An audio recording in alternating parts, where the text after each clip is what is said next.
Seperti yang kita tahu, manusia sudah ada sejak 300.000 tahun yang lalu. Evolusi semakin menjadi, zaman demi zaman sudah dilewati manusia. Nah, pastinya di setiap zaman punya misteri atau kasus yang sangat mengerikan. Beberapa misteri memang belum terungkap kebenarannya. Hal ini disebabkan keterbatasan teknologi pada zaman tersebut. Tapi nih, ada juga loh kasus yang akhirnya terpecahkan karena zaman sekarang manusia semakin pintar dan teknologi semakin maju. Halo semuanya, aku Rems ID. Jadi pada video kali ini aku akan memberikan beberapa kasus misterius yang kebenarannya sudah terungkap. Kasus atau misteri yang pertama ini ditemukan oleh organisasi bernama National Oceanic and Atmospheric Administration atau bisa disebut NOAA. Buat kalian yang belum tahu, NOAA ini adalah badan ilmiah dan regulasi pemerintah Amerika Serikat di bawah Departemen Perdagangan yang fokusnya itu memantau kondisi kelautan, atmosfer, cuaca, dan iklim. Mirip-mirip lah sama BMKG, tapi ini versi Amerikanya cuy. Jadi ceritanya pada tahun 1997 di wilayah terpencil di Samudra Pasifik Selatan, NOAA sedang memantau aktivitas bawah laut menggunakan jaringan sensor sisa Perang Dunia Kedua. Alat yang digunakan ini bernama Sound Surveillance System atau bisa disebut SOSUS. Singkat cerita nih ya, ketika para anggota NOAA ini lagi memantau aktivitas bawah laut, tiba-tiba mereka merekam sebuah suara dengan frekuensi rendah namun sangat kuat. Nah, coba kalian dengarkan suara berikut ini.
Nah, seperti yang kalian sudah dengar ya, suaranya itu mirip-mirip seperti mikrofon rusak. Dan faktanya suara ini itu terdengar oleh sensor SOSUS sejauh 5.000 km. Suara ini itu unik ya, polanya mirip dengan suara makhluk hidup, tapi punya satu masalah besar, yaitu skalanya. Kalau itu hewan, maka ukurannya harus berkali-kali lipat lebih besar dari paus biru, makhluk terbesar yang pernah kita semua kenal. Makanya ilmuwan menamakannya The Blob. Langsung deh tuh ya, banyak konspirasi mengenai kejadian ini. Ada yang bilang itu monster kuno, ada yang bilang juga kalau suara itu dari Cthulhu. Pokoknya banyak deh spekulasi liar tentang kejadian The Blob ini. Tapi nih ada 4 detail menarik mengenai kejadian ini. Yang pertama, dekat dengan Antartika. Seperti yang kita tahu, lokasi ini itu terletak jauh di selatan, tepatnya di lepas pantai Amerika Selatan bagian bawah, dekat dengan negara Chili, namun mengarah ke wilayah Antartika. Hal inilah yang kemudian menjadi kunci bagi para ilmuwan untuk memecahkan misteri tersebut sebagai suara es yang retak atau ice quake. Nah, yang kedua, dekat wilayah Point Nemo. Lokasi The Blob berada di area yang tidak jauh dari Point Nemo. Nah, buat kalian yang nggak tahu, Point Nemo adalah titik laut yang paling jauh dari daratan manapun di bumi. Saking terpencilnya nih ya, manusia terdekat dari lokasi tersebut seringkali bukanlah orang di daratan, melainkan para astronot di Stasiun Luar Angkasa Internasional atau biasa disebut ISS. Nah, yang ketiga, kebetulan Lovecraft. Nah, hal ini yang sempat membuat heboh. Komunitas menyebut lokasi The Blob ini sangat dekat dengan lokasi kota fiksi dalam mitologi Cthulhu karya Howard Phillips Lovecraft. Nah, alasannya karena si koordinat ini tuh deket ya sama koordinat kota fiksi buatan Howard Phillips Lovecraft nih. Kalian bisa lihat. Nah, kedekatan geografis inilah yang memicu teori konspirasi bahwa suara tersebut berasal dari monster raksasa yang terbangun dari tidurnya di dasar laut. Setelah lebih dari 1 dekade menjadi misteri, para ilmuwan akhirnya menemukan jawaban yang lebih masuk akal. Pada tahun 2005 hingga tahun 2010, penelitian mendalam dilakukan di dekat Antartika. Ternyata suara The Blob memiliki kemiripan yang identik dengan fenomena alam yang disebut ice quake atau gempa es. Jadi saat gelas raksasa retak dan patah, suaranya bergema di seluruh samudra. Tekanan luar biasa dari es yang pecah menciptakan gelombang suara frekuensi rendah yang bisa merambat ribuan kilometer. Ya, walaupun akhirnya misteri ini terpecahkan, tapi masih banyak banget nih yang percaya kalau kejadian ini itu disebabkan oleh hewan yang sangat besar.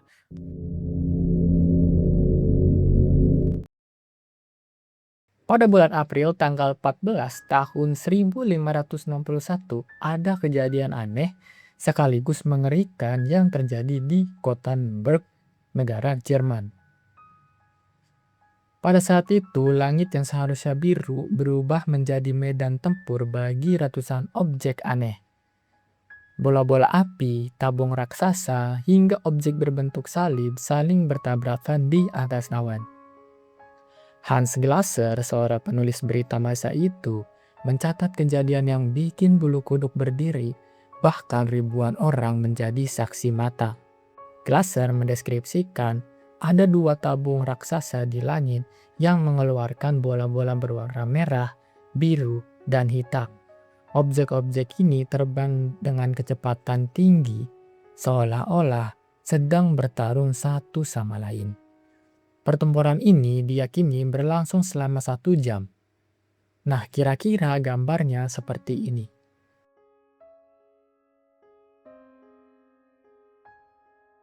Sampai akhirnya beberapa objek ini jatuh ke pinggir kota dan menghilang dalam kepulan asap yang besar.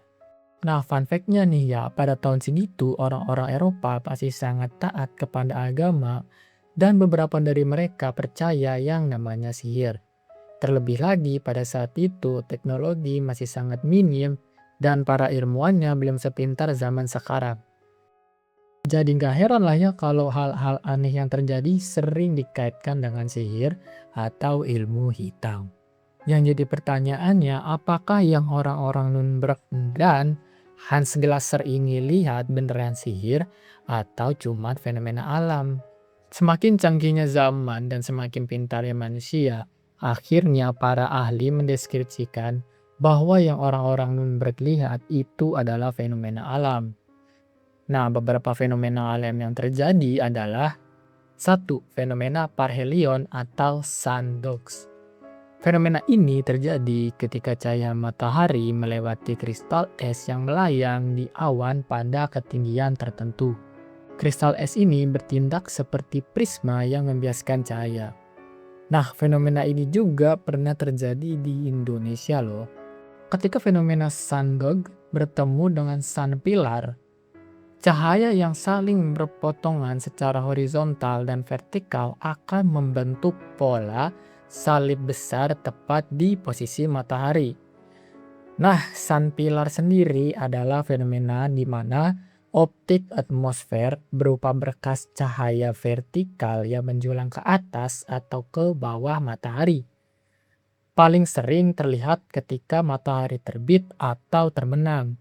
Singkatnya, kedua pertemuan fenomena alam ini menyebabkan langit berbentuk salim.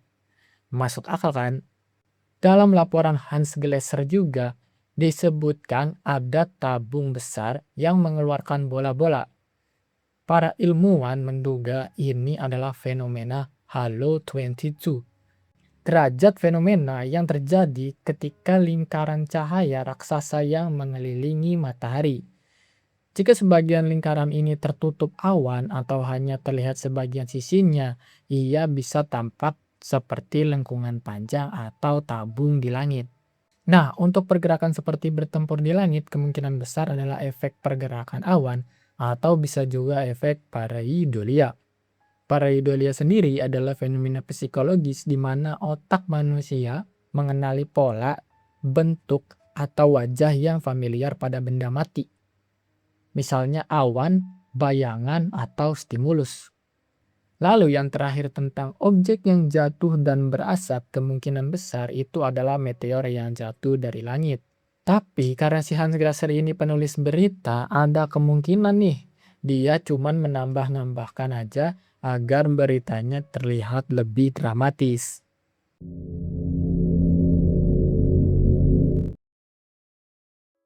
43 tahun sebelum terjadinya kejadian Nuremberg Celestial Phenomenon, ada sebuah kasus yang sangat mengerikan yang terjadi di Strasbourg, negara Prancis. Kasus ini dinamakan wabah menari atau Dancing Plague of 1518. Semuanya bermula pada bulan Juli tahun 1518 di kota Strasbourg yang saat itu masih bagian dari Kekaisaran Romawi Suci. Awal mula kejadian mengerikan ini dimulai oleh seorang wanita yang bernama Frau Trovea. Frau secara tiba-tiba melangkah ke jalanan sempit dan mulai menari tanpa musik. Awalnya orang-orang dan tetangga Frau ini cuman mengira kalau Frau sedang melakukan pertunjukan atau aksi protes. Tapi suasananya berubah menjadi mencekam ketika malam tiba dan si Frau ini nggak berhenti menari. Diketahui Frau ini sempat berhenti menari karena pingsan kelelahan, tapi ketika bangun ia melanjutkan lagi tariannya. Setelah beberapa hari tanpa berhenti menari, Frau mulai dikerubuni banyak orang untuk ditonton. Disinilah titik balik mengerikan ini terjadi.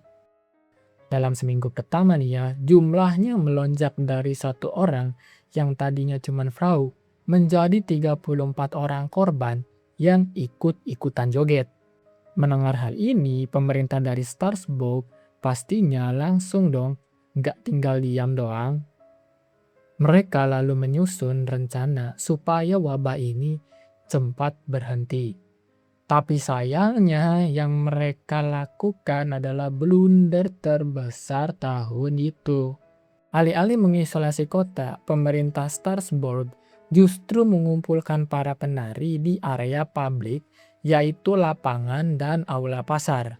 Mereka juga menyediakan panggung besar agar para penari punya tempat khusus buat menari.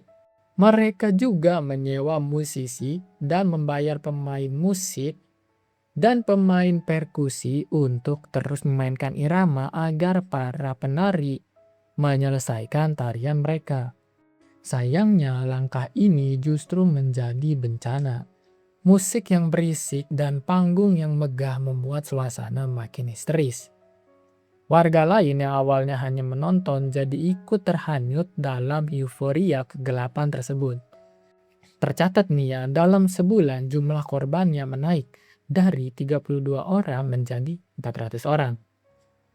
Pada puncak wabah tersebut di bulan Agustus tahun 1518, dilaporkan bahwa ada sekitar 15 orang meninggal setiap harinya. Jika angka ini bertahan selama beberapa minggu, maka total korban bisa mencapai puluhan hingga ratusan orang dari total 400 orang yang terjangkit. Beberapa orang lainnya meninggal karena serangan jantung, dehidrasi, stroke, dan kelelahan kronis. Menariknya, Frau Trovea sendiri, si pasien pertama ini ya, dikabarkan selamat. Setelah menari selama hampir seminggu, dia segera dibawa oleh pihak berwenang ke sebuah tempat suci di Savern untuk disembuhkan melalui doa, sebelum jumlah pengikutnya meledak. Entah karena faktor psikologis, merasa sudah disembuhkan, atau karena energi tubuh yang benar-benar habis, gerakan tersebut akhirnya berhenti total pada bulan September tahun 1518. Dan peristiwa ini tercatat dengan sangat baik dalam dokumen sejarah, catatan dokter, dan khotbah gereja pada masa itu. Sehingga dipastikan bahwa ini adalah kejadian nyata, bukan sekedar cerita atau urban legend. Diketahui ya, Strasbourg pada saat itu sedang dilanda kelaparan hebat, wabah penyakit, dan kemiskinan ekstrim. Stres kolektif yang luar biasa ini memicu gangguan psikologis massal yang membuat mereka melakukan gerakan repetitif secara tidak sadar. Dan beberapa sejarawan mencatat bahwa Frau Trovea kemungkinan besar mengalami stres pasca trauma, PTSD, atau depresi berat, karena suaminya ini disebut-sebut sebagai pria yang kasar. Dan kehilangan anak atau kesulitan ekonomi bisa menjadi pemicu awal si Frau ini pecah mental di siang hari tersebut. Oke, mungkin videonya cuma sampai di sini. Terima kasih buat kalian yang sudah menonton video ini. Dan buat kalian yang memang pengen ada kritikan atau masukan, silahkan kalian komen aja, nanti aku baca. Dan kedepannya mungkin bakalan aku lebih improve lagi agar videonya bagus dan lebih enak ditonton ya. Karena jujur ini pertama kalinya aku scripting dan editing sendiri, jadi pasti bakalan banyak salahnya cuy. Oke, sampai di sini aja. Sampai ketemu di video selanjutnya. See you in the next time. Bye.